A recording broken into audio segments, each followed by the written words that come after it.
وقت کی قلت کی نزاکت کو سمجھتے ہوئے میں ایک بچے کو دعوت دینے جا رہا ہوں۔ مدرسہ حاضہ کا طالب علم ہے محمد عرفان کارندی۔ وہ بچہ آئے اور تقریر کے ذریعے سے سامعین کو مستفیض فرمائے، اور ماشاءاللہ کچھ پیسے کی انعام اکرام کے لیے پیش کیے گئے ہیں۔ اللہ تعالیٰ دینے کو قبول فرمائے، کیونکہ یہ جو انعام اکرام دیا جاتا ہے اس کے لیے دیا جاتا ہے۔ اگر یہ حوصلہ افزائی نہ ہوگی بچہ مایوس ہو جائے گا کہ بھائی میری نظم اچھی نہ لگی، جاسو جو ہے یعنی کچھ پیسہ دھیلی نہ دیا اور جالو مل جاواں وہ پھولو نہ سما۔ ماشاءاللہ بہت آدمی نے پیسہ دیا اور میری نظم اچھی لگی۔ اللہ تعالیٰ آپ کے دینے کو قبول فرمائے، بیٹھنے کو قبول فرمائے۔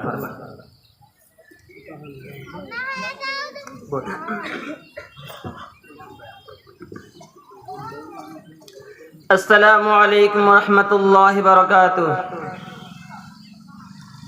نحمده ونصلي على رسوله الكريم، اما بعد، قال عليه وسلم: خيركم من تعلم القرآن وعلمه، او كما قال عليه الصلاة والسلام۔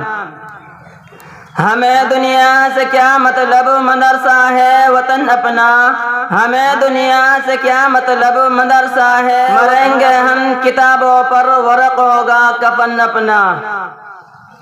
محترم سامعین کرام، آج کی مجلس میں مدرسے کی مختصر حقیقت بیان کرنا چاہتا ہوں، امید ہے کہ بغور سماعت فرمائیں گے۔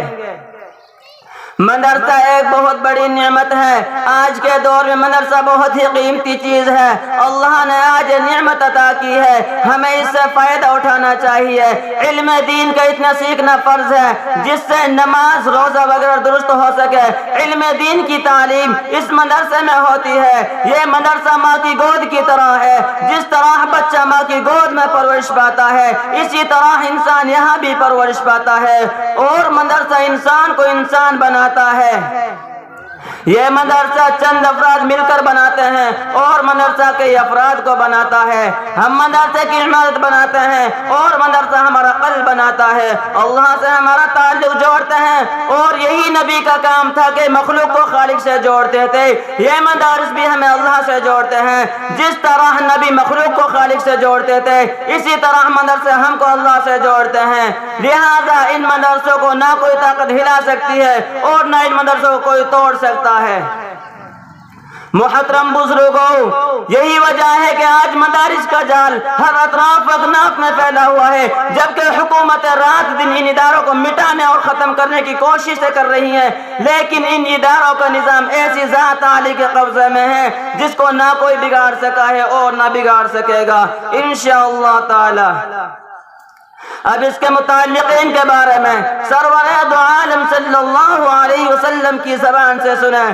حضرت انس رضی اللہ عنہ حضور صلی اللہ علیہ وسلم کا ارشاد نقل کرتے ہیں کہ اگر دنیا میں ان لوگوں کو دیکھنا چاہتے ہو جن کو اللہ نے جہنم کی آگ سے آزاد کر دیا ہے، تو طلبہ علم دین کو دیکھو۔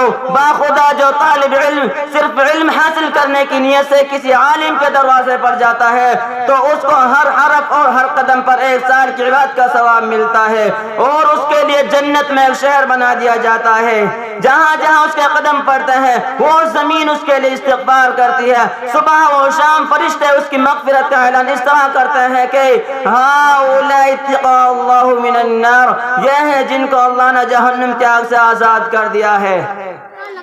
اس سے مراد وہی لوگ ہیں جو علم دین حاصل کرتے ہیں، مدرسے میں رہتے ہیں۔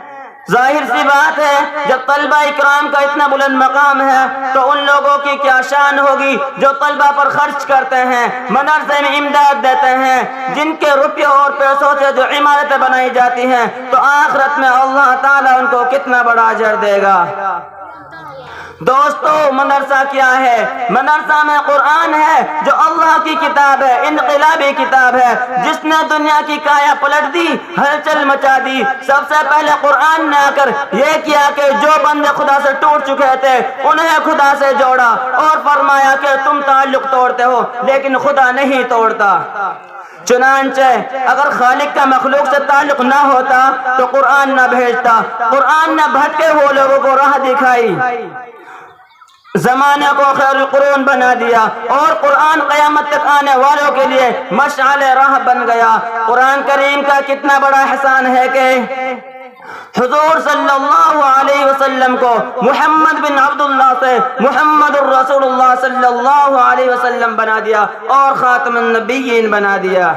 بہرحال ادارہ کا مدار طالب علم اور مدرس پر ہے، تعمیر سے اونچائی نہیں آتی۔ اس ادارہ کا رشتہ اصحاب صفہ سے چلا ہوا ہے، جس کے معلم سرور دو عالم صلی اللہ علیہ وسلم تھے اور جس کے طالب علم حضرت ابو صدیق رضی اللہ حضرت ابو بکر صدیق رضی اللہ عنہ، حضرت فاروق اعظم رضی اللہ عنہ جیسے تھے،